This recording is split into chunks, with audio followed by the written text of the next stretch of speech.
documented. Everything's documented that they received everything. We give them their linens. And after that, then the next day, we do welfare packets for them. The next day, they go to welfare after they arrive. And we have to make sure we document, be witnesses for welfare to prove that they are in our facility. And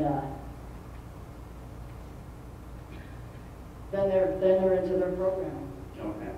Excuse me, I just have, and maybe I missed this.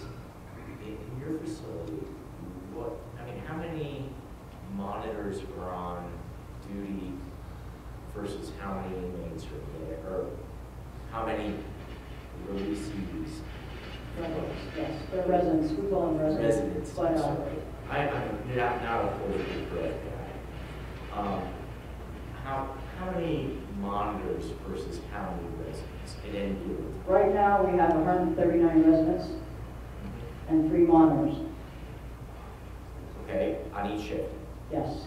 Okay. Sometimes it's only 2 monitors for 139. And I do know that in an institution, at least we saw this on the video, that they,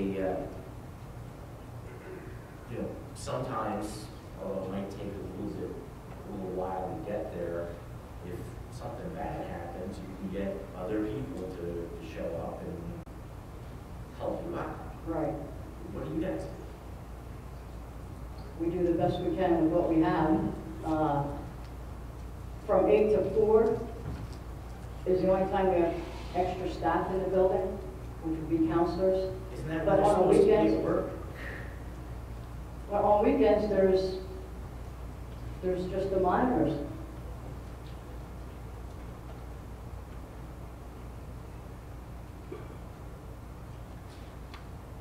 Let's talk about your duties, additional duties. We've went over a lot already, but I'd like to talk about some other things. What do you do? Do you do anything in regard to urine samples? Yes. Every pre-release resident must obtain a urine from them every 10 days. We administer breathalyzers randomly for all the residents.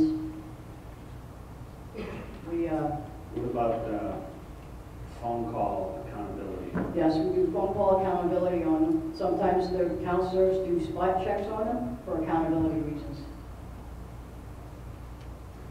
What are your responsibilities in regard to securing their transport?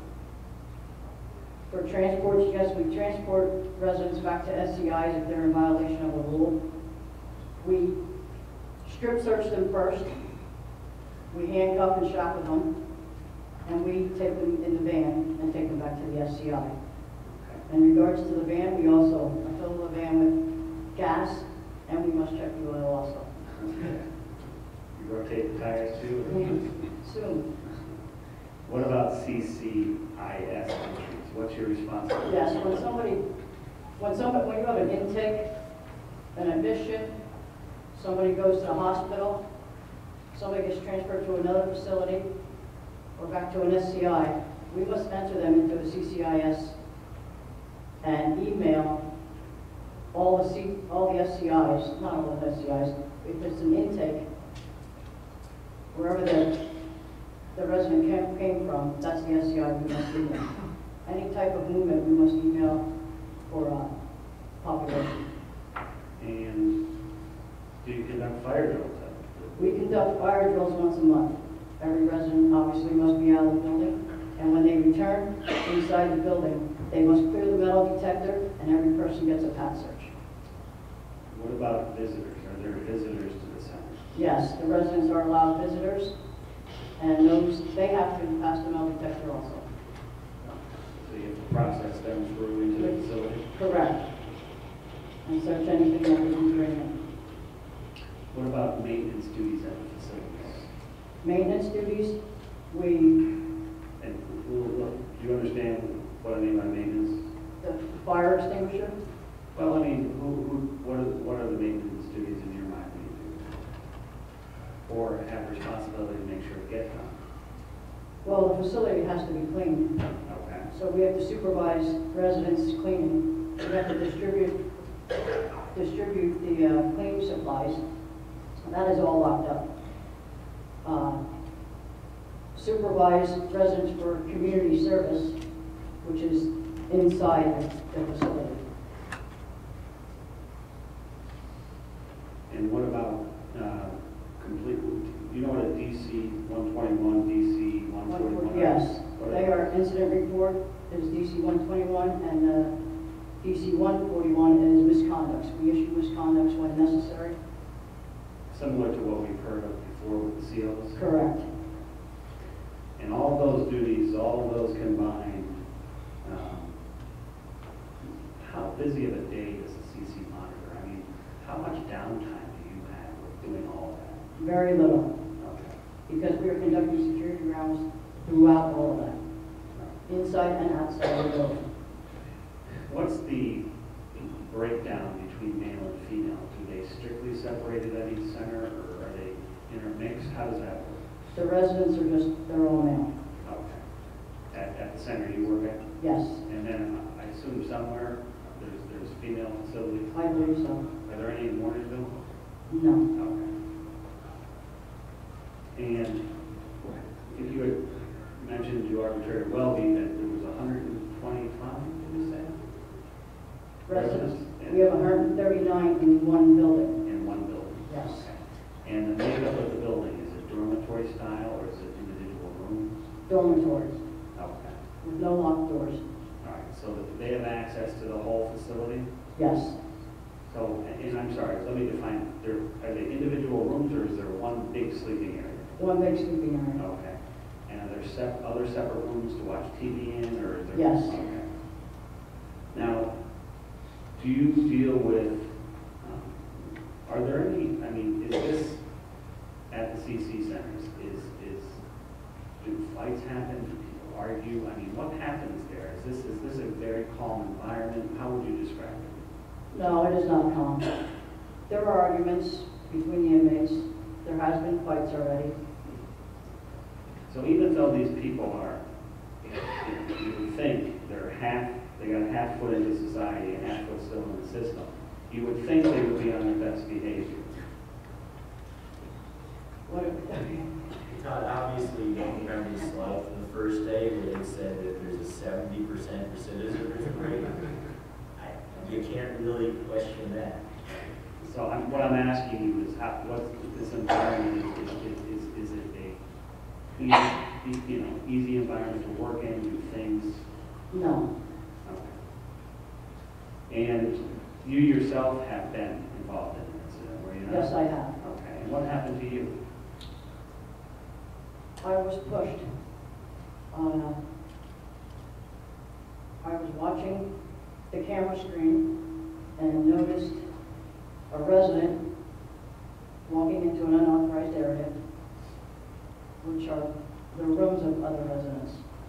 It wasn't only him, it was 2 or 3 of them. So I watched the screen for a little bit to see what happened, and one guy, there was a chair sitting outside of the room. One guy sat down on the chair, and the other guy went in the room and the door closed. So I immediately went down, and I had one other monitor at control to watch the screen. So I went back and walked into the room, and he had his back towards me, and he was rolling a lunch bag. So the first thing that comes to my mind is drugs. He's trying to conceal drugs. So I gave him a direct order to stay in the room so I could get more help to search him. And he refused the order and started walking out of the room as I was walking backwards. And I gave him one more direct order to stop, and he refused again. And he pushed me, he just kept pushing his way out until he got out of the room. And when he got out of the room, I didn't see it till later, but he physically dropped the contraband, and the other guy picked it up. And as soon as he dropped it is when he complied and stopped. And what did you discover that and so he's physically pushing you out of the way after you verbally commanded him not to move? Correct. All right. And what did you discover that he was trying to hide? He had a substance called K2, which is a mind-altering synthetic marijuana. Okay. Now, why would he, if you're doing a urine sample or breathalyzers of these individuals, why would he try to have this synthetic marijuana on him? Or he's trying to use it? Synthetic marijuana does not show up in urines. Okay. And are these, even without the synthetic urine showing up in urine, do you face patients or residents, residents using illegal drugs or Yes. prescription drugs they're not supposed to be using? Yes. All right, and then do they get sent back to the Yes. SCA? Okay. Does that happen a lot, or? It happens enough. Okay. What about alcohol? Are they supposed to be using alcohol? No. And you run into that problem? Yes. All right. Is that what the breathalyzer is for? That's what the breathalyzer is for, yes. Okay. And you're dealing with those types of situations on a regular basis? Yes.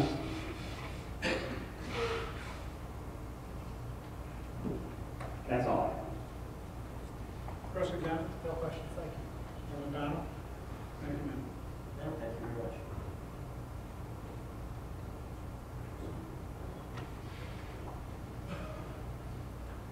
Mike, when did you start with the Department of Corrections? I've been working community corrections for about 12 years. First 8 years was with the contract facility. In June of 2007, I actually joined the Department of Corrections. Okay.